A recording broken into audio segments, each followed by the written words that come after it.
Yo, what's cracking? It's your homeboy Ice Cube, and you tuned in to Everything Snowboarding and More podcast. You know what it is, baby. Hey everybody, this is Mike with the Mountain Weekly News. Welcome back to episode number 51 of the Everything Snowboarding, Outdoors, and More podcast.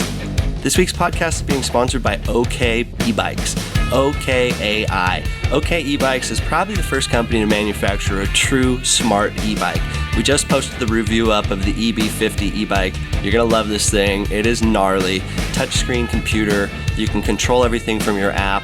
It's got onboard running lights that you can change on the side of different colors, all sorts of cool stuff. So anyway, check out this e-bike from OK E-Bike, the OK EB50. This week's special guest is Shepard, Humphries, and Scott Austin. These guys are part of the group that just put a new world record together. They took the longest long-range precision shot ever taken. The shot was 4.4 miles, and they ended up hitting the target. So I'm going to let these guys talk all about it. Really, really fun interview. And if you like hunting, if you like shooting, even if you're not into any of that kind of stuff, take a listen to this interview because they kind of, we just talk about the ethics of all of it, and it's just a really fun one. So enjoy this interview. First of all, congratulations, gentlemen. Shepard, Humphries, and Scott Austin. We have a new world record for the extreme long-range shot, 4.4 miles. This happened here in Wyoming on September 13th. And gentlemen, if you could just give us a little background about kind of your backgrounds and how you came to have this idea and then how this came to fruition to go and tackle the world's longest range, long-range shot. Well, I'll start. I grew up in the back hills of Tennessee. This is Shepard, and I was interested in shooting, just kind of casually. I would plink at walnuts on trees and squirrels and such, and that was kind of the beginning. And then years later, wound up having the idea to start the Jackson Hole shooting experience, and I started that business. And through running an entertainment shooting business, I became more and more interested in shooting and competed in pistol matches for a while. And then my interest switched to long range shooting. And then it kind of grew from there. I've done a little bit of competing, but I'm not really all that good. So I was always in the bottom half of any group I would compete with. I just enjoy doing it and having fun. That's what it's about for me. Yeah, similar to Shep, I started out pretty young shooting, and my grandfather owned a farm in southern Illinois, and it was just a matter of that was the Wild West for me. And he introduced me to shooting, and I had a cousin, or my father's cousin, ended up coming back from the military, and he got way into firearms during that time, but he ended up taking a dime, walking out to 100 yards, putting it in a crack in a log, and proceeded to shoot it. And I was hooked at that point. And I think it was about 10 years ago that Shep said, "Hey, can you give me a hand on a couple that I'm instructing right now? They've got to get to the airport quick and running out of time. Could you work with a gentleman and I'll work with his wife and do some instruction?" And from that point on, he gave me a call back, I think about 2 weeks later, and said, "Hey, would you be interested in instructing for us?" And since that time, I've gone through a number of genres of firearm sports, pistol, rifle, shotgun, and then landed on the long-range shooting, and that has not subsided, because I think once you get comfortable shooting at a certain distance, to push yourself again, just simply move the target, and I've been hooked ever since. And so you guys, I've been lucky enough to take classes with both Shepard and Scott as far as training with rifles and shooting. And the first time was with Shepard, and I remember I got to go to the Jackson Hole shooting experience and shoot some of the long-range rifles. And I'll never forget that, with the rifle on the stand and going through all the training, at the end of the class, I ended up hitting a target out to 600 yards. And I was just floored by that. And I got I have a little casing at home on a keychain that I got. And then fast forward to a week ago, I went and took a class with Scott kind of to tune up my hunting rifle just to make sure everything was good. I had taken the scope off and I had to send it back to Ruger. So there was a lot of stuff that was going on with it. And so I just wanted to just really make sure my confidence was up. And I had ended up actually scoping myself last year, kind of long story. So I wanted to really go with the pros. And with Scott, I kind of went there thinking I was going to shoot, 100 to 200 yards. That's kind of the range that I've typically gotten my animals in. And Scott actually started me at 250 yards and then 300. And then we went to 400 and 500 and 600. And that progression, I felt so confident having the pros do this. So then Scott had mentioned that you guys were going after this new record, and I kind of chuckled and I thought, well, I can't think of any better people to do it, because you guys truly, you're not just out there shooting. I mean, you're instructing, you're living, breathing. You've got the Jackson Hole shooting experience, which is incredible. Anybody that's ever in this community should definitely, even if you don't think you're a firearms person or if you've never had experience, it's a great place to start. And then for seasoned pros, I think anybody can get something out of that. And then you guys also have a side business, the Nomad Riflemen. Is that kind of where this world record thing went through, or was this also with the shooting experience? It's funny. We started Nomad Riflemen, 5-6 years ago, something like that, just to have a more distant ranges than the 600 yards that our awesome home range that we use allows or has targets at. And so we started up the business, and then as years went by, we've had a number of clients. Almost everything we do is on a private level, and the clients come out and they shoot with us, and then we end up becoming friends. And one of them, each time we go to New Mexico, we go and stay with them at their house. And now we go out shooting and there's no money exchange. So I guess we should quit making friends with people, because it's going to take us to the poorhouse. But we've just kind of, over the years, gotten to know more and more shooters who are interested in long range. And it's a really small community. And so that kind of our niche is taking people out and helping them get their first 1 mile hits or mile and a quarter, and sparking that interest. Some people just do it for fun as a one-time thing, and then they'll never shoot again. They're just, it's a fun activity while they're on vacation, or they'll fly to Jackson to do it. But that's kind of how we came about starting Nomad Riflemen. And then this world record shot wasn't even a part of that. It was just, we kind of did this as a separate group of friends going out and having fun. And some of Scott's relatives were out helping us, and just friends, and some of the coaches who we do shoot with at the shooting experience that we go out shooting with it for fun also. They were out there helping us. My wife was out there. And so, yeah, we just kind of had a fun day as friends out seeing what we could do and pushing the limits. You mentioned custom rifle or custom ammunition. I mean, somebody's not going to go to the store and buy a rifle or a box of ammunition off the shelf and be able to go out and shoot to these distances. Is that correct?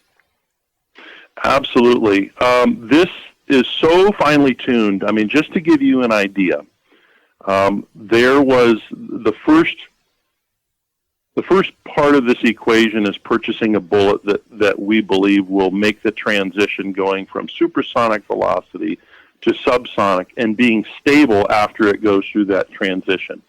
So everything gets built around a specific bullet, then they chamber it with a specific length, with a specific charge. And just to give you an idea of why we do that, when you're shooting tight groups at 100 yards, you can have a variation in velocity anywhere from 40 to 60 feet per second and still shoot a one-hole group.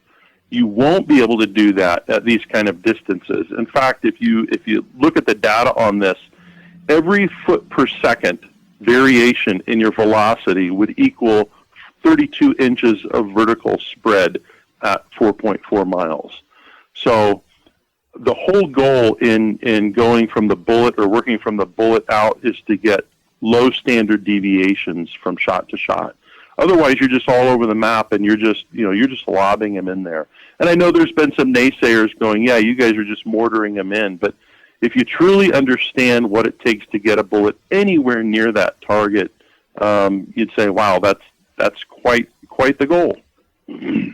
And you had a team of spotters. You guys had built a custom, I think Shep was involved in welding and building a steel shed that, because you're not going to be able to see the impact typically from the distance you're at. And so now all of a sudden you guys are using sound to try and find where this bullet is going so that you can help give guidance, different adjustments. And it took 69, you got it on the 69th, Winston got it on the 69th shot. Is that correct? Yes, that is correct. And we actually had 5 of these bunkers. And my wife, Lynn, also an extreme long-range shooter, she was the one who, kind of when we discovered some months ago in testing, hey, we can only see less than 5% or 10% visual impacts. We can't see the dust signatures at over 4 miles from these bullets. They're coming in at such a steep angle, and they're, it's a long, skinny bullet and just pierces right into the ground, and we can't see anything. And so then we kind of thought, well, the way to do this would be audible spotting.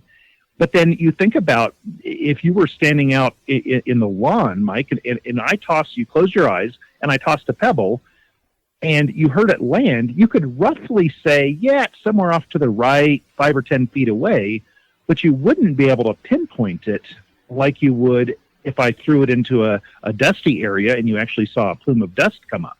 So we were dealing with this difficult audio spotting thing. And so my wife designed the spotting layout, and she wanted one bunker 20 yards short of the target, one bunker 20 yards beyond the target, a bunker that was 20 yards left and 10 yards short, another one 20 yards right and 10 yards short, and then one that was, I think, at 60 or 70 yards short. And the 2 that were short were directly under the bullet's flight path. And the reason for that was so that those folks, you can kind of hear a whistle before the thud. And so the spotters needed to know if it was to the right or left of the target. And as a spotter, and I did a bunch of spotting during our testing, it was really fun. You would hear Scott would take a shot, and then he would, I think, stand up or roll away from the gun, get on the 2-way radio and say, shots away. And I would start counting 1001, 1002, 1003. And at about 12 seconds, I would hear a distant bang. And then I would count another 12 seconds.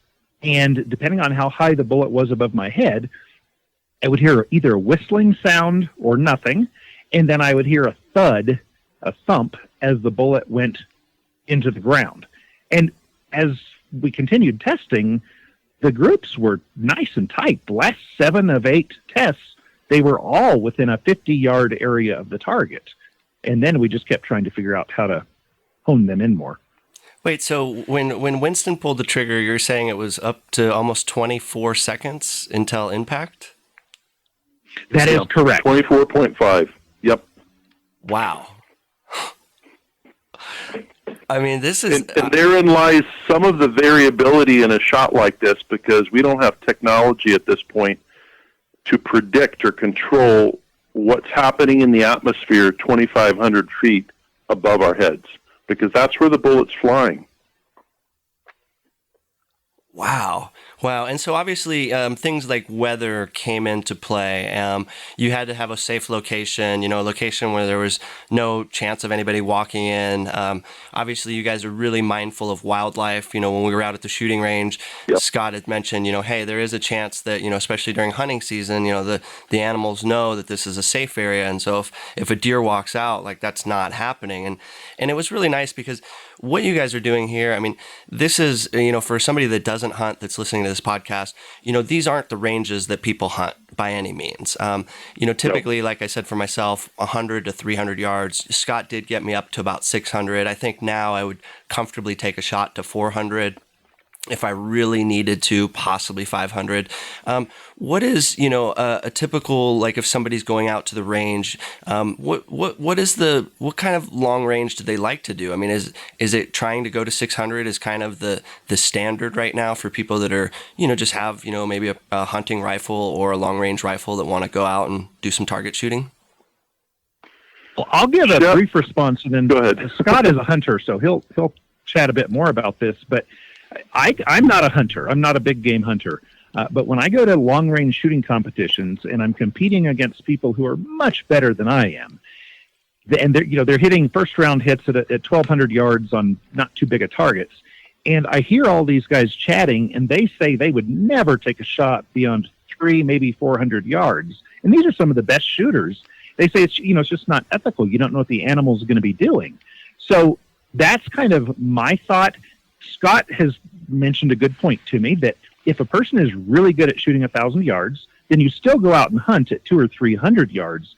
But if you make that bad shot at some point and the animal is limping and you need to get it, and it's now moved out to 400 or 500 or 600 yards, it's nice to know that you have a better chance of ending their misery. Right. Is that roughly what you have shared with me, Scott?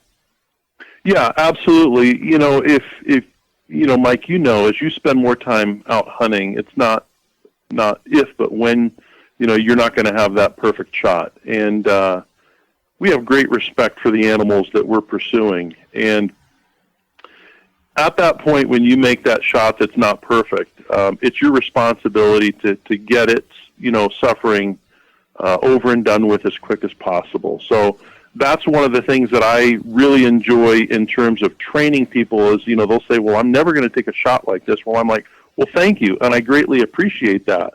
But when you take that shot at 300-400 yards and that animal goes off wounded, and now he's standing at 600 yards ready to go over the ridge, and this is not going to be good for this animal, you now have the ability to make that happen, to stop that animal suffering.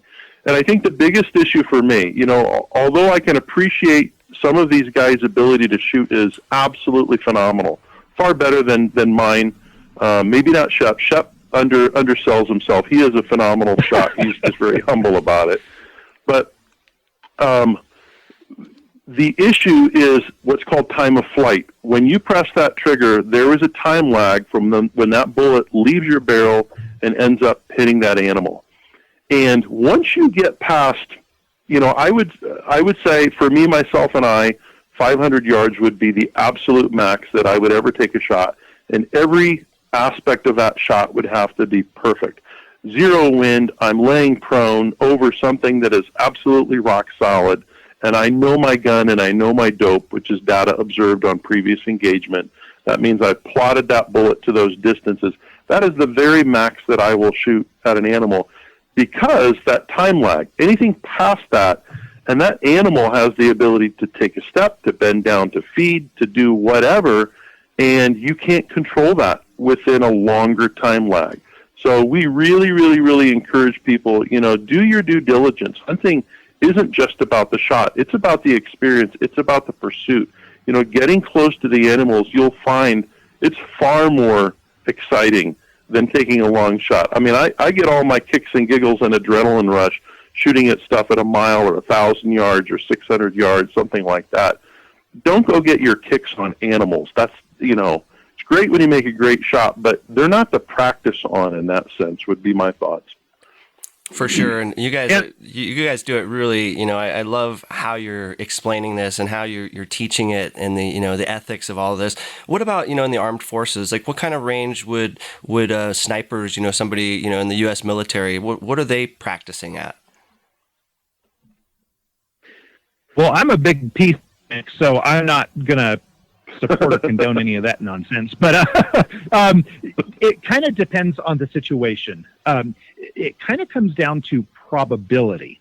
And probability is when you take some shots, like if you went out right now with your rifle, and you had a nice solid shooting platform, how many shots out of 10 could you put inside of a 10-inch circle at 100 yards? And I would say that your correct answer would be a 10. You could do 10 out of 10. If we now move that out to a 10-inch circle at 500 yards, you might get 1 or 2 or 3 or 4, but probably not 5.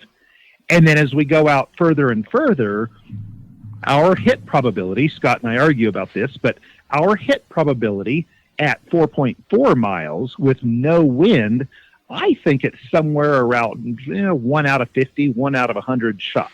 And Scott is way more optimistic and confident than I am, but that's what I think our hit probability would be. So in a government's military situation, they would be thinking about, well, what is this shot? If they have been called out to rescue a captain on a bobbing boat and they have to hit a 1-inch area shooting right past the head of the person they're trying to save, then it's going to be a very different distance than if they are thinking of other human beings as ground squirrels and they don't really care if they hit or not. It's just fun to take pot shots because they're the bad guys. So it kind of depends on what the scenario is for the shooter.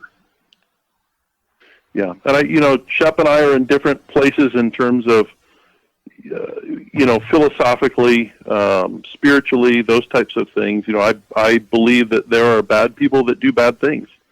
And I remember listening to a lady one time who was the head of a museum, a Holocaust museum, and somebody asked her, do you think Hitler was crazy? And she said just flat out, no, I think he was just evil. I think he knew exactly what he was doing. So I know there's bad guys out there, and I can personally say I'm glad when those bad guys need to go away. But in terms of the distance that they're shooting, they're trained to the nth degree by phenomenal instructors. And I know one of those instructors personally, and he's not a military guy. He's a slow-talking, slow-walking old farm boy that learned to shoot really, really well and sees the need to, okay, these people are a threat to other people or maybe our nation, and I'm going to train these guys to do that. So they're trained in the fundamentals to shoot at various distances. And then after that, it becomes tactics of how you go about getting shots at long, long distances there. And, in military and law enforcement, I think law enforcement, Shep would know this, the average precision shot typically in those circles is either 63 or 68 yards. With respect to military, it's much, much further, and they're given a lot more latitude. Awesome. And how long until, you guys are active in the long range community. Is there buzz right now? It has, Winston's number. Is this like somebody like, okay, well, I want to go and try and go 4.5 miles? Or, do you see anybody trying to do this? Because this wasn't something that just came about today or yesterday. This was you guys spent a couple of years planning this, yeah. And then all of your background and, decades of experience in what you do. Do you see anybody ever wanting to try and replicate this? Obviously conditions, the location, there's a lot, the gun, the ammunition, the spotters, the team, the audible. Is this something that people will try and challenge? There's a couple of guys out. Yeah, a couple of guys out there. Paul Phillips, who held the last world record, that our friend beat. And then, of course, Brian Litz, who's probably one of the world's foremost ballisticians, ballistics expert. And they've inspired us to the nth degree. These are the giants that, we're standing on their shoulders. They're the ones who have laid the foundation. They're the ones who have been going and doing cutting-edge things to make this possible. Looking at their gear, looking at the science behind what they're doing has, like I said, really inspired us. I think it was Paul Phillips who said, we hope other people beat our record. And I think we're in the same place because we realize that this extended, I don't even know that I would call it extended long range. I would maybe say extended long range. It's way out of the wheelhouse of what most people would even consider trying. That genre of shooting is literally still in its infancy. The ability to predict wind 24 seconds ahead of your bullet entering that atmosphere isn't there. Although today I'm meeting with a gentleman who developed the wind particle reader, and that technology is coming to fruition. But even that is in its infancy, and how it can tell you what's happening right now in the atmosphere, but it can't tell you or predict what's happening in the future. Almost like, reading a radar screen, and you can predict, okay, this is the direction that those winds are flowing. You would have to develop some type of algorithm that you'd have to test time and time again to try to get this thing right. So yeah, there's guys out there that are doing this and wanting to beat our record and wanting to go even further. Yeah, and when it will happen, I don't know. It could happen next week. Somebody might have had this in the works and be almost ready to go out and take their shot. Most of the things that we did, almost everything, Scott and I kind of have the attitude that, you know what, let's just help the next person, because we were searching for information. How do we go about doing this? And when you're going beyond what anyone's ever done before, you can't just go read the manual on it because no one's ever done it. And you kind of have to say, well, who was close? And so thank goodness for Paul Phillips paving the path. His team were able to look and go, okay, well, maybe this is a good caliber. And well, it was a different one than Hill Country used when they set the record some years ago, a shorter record. And as each person goes beyond, there's a certain amount of proprietary, before we took the shot, there's no way I would have told you what distance we were going. I tried to put the misinformation out that we were going a little over 4.2 miles because one of our competitors was getting ready to make a shot. Then they would think, oh, well, I'll just get prepared for 3.3. So there's a little bit of gaming going on in that sense. However, we had Scott went over to Idaho with a master engineer, terminal ballistics expert, and did testing on steel to determine what kind of bunkers we should have. And we're publishing the report on that. Like we want everybody to be safe. We want our record to be beaten in a week or a year or 10 years or whenever.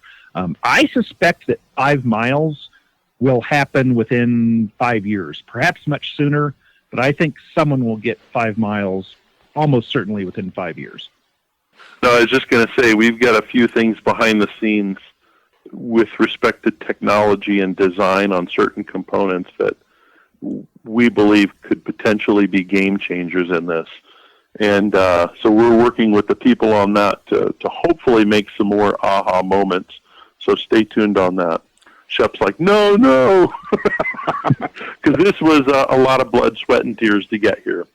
Definitely. And I think that the community, is really going to love the information, about the bunkers, because when I first saw the press release and kind of saw the video, I think I had read or saw that Lynn, Shepard's wife, was actually in one of the bunkers near the target. And so I'm thinking, gosh, you put your wife out there in like the bunker, like this, and how would you even test the steel to know like, oh yeah, like at this distance, this is how far. And so when I got to come and shoot with you, Scott, the first hour of our instruction was, I didn't even shoot the gun. We were going over ballistics and windage. And yep. it was so much technical information. I was blown away. I was like, whoa, I had no idea that all of this was involved. And so I'm sure that same thought process went into, the safety and keeping everybody safe. This is just incredible. How about the guys who made the gun for you? Are you able to talk about the manufacturer or who was able to custom build the gun and the ammunition? Absolutely. I would love to. So this gentleman, his name is Scott Knoll. He has 2 sons, Meshach and Nehemiah, and they are S&S Gunsmithing out of Driggs, Idaho. We are blessed to have a guy that is local, that is so close to us. This guy isn't just a machinist, I would say. In many ways, he's an artist. He is a been there, done that kind of a guy that has done a lot of long-range shooting in his own right that is, to my knowledge, never been published, but he's shot distances far beyond, most guys in the ELR world. And I think he did a lot of his shooting down on the Salt Flats in Salt Lake. But he's one of those guys that you meet with, and you have this idea in your head of where you want to go with a design. And by the time you're done meeting with him, you are so far ahead of what you thought was even possible. Even if you're looking at just going and getting your hunting rifle worked on, this guy is the guy I would recommend. I've recommended many, many people to him. Initially, we were going to go with another gunsmith who's very well known in the ELR world for building amazing rifles. A lot of the records that have been set have been set with his rifles.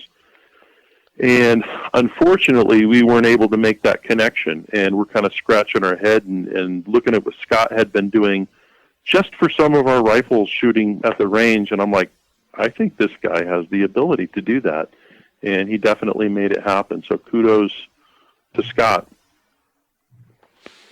And last but not least, Scott, would you talk about some of the rifle components, that some of the various, how you picked the different parts of it? Yeah, absolutely. So interestingly, about 5-6 years ago, I was at SHOT Show, which is the world's largest meeting of like-minded individuals that sell anything to do with firearms. And we're privileged to be in the 1,000 people out of 70,000 people at that who get invited to range day. In fact, I just got that in my email 2 days ago. We got invited again, which we're like, wow, we feel like small fish out there, and to get that invite is pretty awesome. So you get to test the components that are cutting edge. And I met this guy named Jacob Decker, and this is Ken Decker's son, who runs TACCOM out of Arkansas. And they came up with this barrel. It's called a structured barrel or a dead barrel. And the whole idea behind this large, massive barrel is that instead of having a barrel whip that causes your bullets to be inconsistent in their velocities, it has very little, so almost no whip at all. So it's unbelievably consistent. So if you can kind of picture looking at the barrel end, a barrel in the middle with 6 barrels around it, those barrel channels are designed to cool your barrel as you shoot. So as your bullet heats up the bore, there's holes towards the action on the rear end of the gun that suck air into them to cool the barrel, kind of like your wood stove with the Venturi effect. Is when you get that fire going raging hot, that's when it's really sucking the air through the front of it, and that's the same thing that this barrel does. And I don't think we ended up over 91 degrees on the barrel itself. The muzzle brake had a little bit higher temperature at 110, but 91 degrees, this thing isn't heating up. Well, the reason we don't want it to heat up is because metal expands. It expands externally on your barrel and internally, therefore creating more pressure in your barrel. And as we talked about earlier, every foot per second increase or decrease, your variances go up by 32 inches on your target out there. So he made this barrel that was unbelievably consistent. The chassis or the stock came out of Canada. The muzzle brake came out of New Zealand. The optics for this are from Vortex, which is that Wisconsin or Minnesota, Shep? I think so. Somewhere Wisconsin. Up in the north central. And then the guys that developed the barrel, TACCOM HQ, also developed 2 devices which were critical for us making a shot like this. The Charlie Tarak and the Delta Tarak, and these are 2 prism devices. One of them allows us to get up to what's called 900 minutes of elevation to be able to hold this high. Remember, we're holding almost 7,000 feet line of sight over the target. The bullet will eventually make it to just over 2,500 feet. It doesn't get to that line of sight, of course, because gravity's taken effect. But there's no way any scope has the adjustability for those kinds of elevation gains. So this Charlie Tarak gives us that ability. And then because the scope is angled so steeply to make this long shot, it's looking directly into the barrel. So you can't see around a barrel unless you put a prism on it, kind of like a periscope looking around the edge of the barrel, and that's what the Delta Tarak does. So pretty sophisticated equipment that is very, very specific to this task. Wow. And what kind of cost is involved, with a rifle like that? It's a lot. It's a whole lot. The rifle, I think, if we were going to sell it now, we would probably, we're not going to sell it. If we were going to sell it, we would probably start entertaining bids around 40,000-ish, and we spent less getting it put together because people weren't giving us things for free, but we got some good deals along the way because people supported our mission. But to replicate it, I would say $40,000 should get the rifle, and then the optics are another. Well, the optics are another issue, but yeah, it was expensive. Well, let's get some people to come out to the Jackson Hole shooting experience and see what yourself and Lynn and Scott and everybody's doing, because it's incredible. Again, I didn't grow up around guns. I didn't grow up a hunter. I didn't have family that had guns. So I moved out here and this was all completely new to me. And now I'm starting to identify as a hunter, and I'm starting to, really enjoy going out there and knowing that there's a place. I will take a class once a year now moving forward. I think it's the best thing to do. And it's also something fun for people that maybe are on vacation here in the Tetons. It's like, well, what are you going to do today? It's like, okay, well, you can go ski, you can go to the park, like you can do all these traditional things, whitewater rafting, but like the shooting experience. And I know back in the day, Shep, when we were kind of working together, I think Facebook at that time, didn't really understand what you were doing. And so it was kind of almost hard to kind of promote, shooting. It's safe, it's fun. What you guys are doing is something I think everybody should come experience. How can they find out more information to come and book either a private course or, do one of your, you've got so many different things available. Where do they find more information? Well, our extreme long-range shooting website is nomadrifleman.com. Our Jackson Hole-based where our multi-gun experiences are our most popular one. That is shootinjh.com. But I would suggest that before a person decides if we're even right for them, check out TripAdvisor. Look up the Jackson Hole shooting experience on TripAdvisor.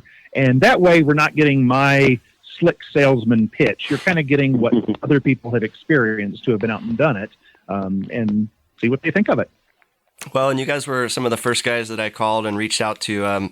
3 days after taking the rifle course with Scott, I ended up getting a mule deer buck here in the Tetons. And so it was, again, it felt really good. The confidence was there. I haven't gone on TripAdvisor yet and left a review about you guys, but I certainly will. And I know that people listening to this podcast are going to kind of love hearing about it because, again, there is people that are not, maybe people that aren't around guns as much that probably have a big stigma about guns and firearms in general. And you guys have really helped me kind of get over that and the confidence. And I think that there's a reason that your team and your friends and your little select group was part of this group that was able to set this world record. So are you calling it the world record extended long range shot? Is that the definition?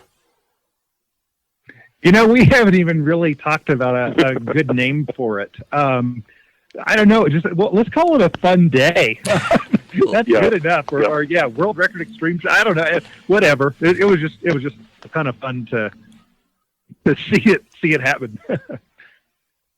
Well, thank you guys again. I really appreciate having you on the podcast. This was just really fun. The whole time I'm just sitting here geeking out like, oh man, these guys are cool and shooting guns. And so thank you again for everything you're doing and for all the instruction that you've provided. And then, and that gets passed down, gun safety. And so yeah, thank you for everything. And definitely check out Nomad Rifleman, check out the Jackson Hole shooting experience.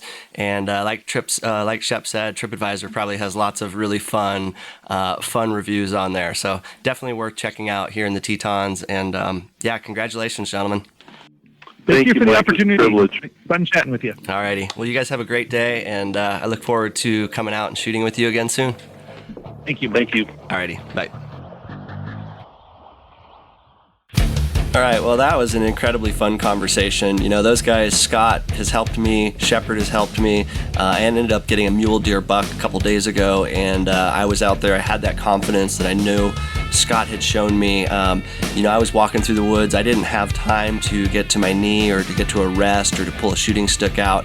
I just had time to lift my gun up, and the deer was right in front of me. So got very lucky, and a lot of that, again, was that confidence that I had from the training I received from those guys. So really a wonderful episode. Thanks so much for tuning in. Episode number 51 of the Everything Snowboarding, Outdoors, and More podcast. And once again, this week's podcast is being sponsored by OK e-bikes. Check these things out, the OK EB50. You're going to love it. I think I got it up to about 28 miles an hour.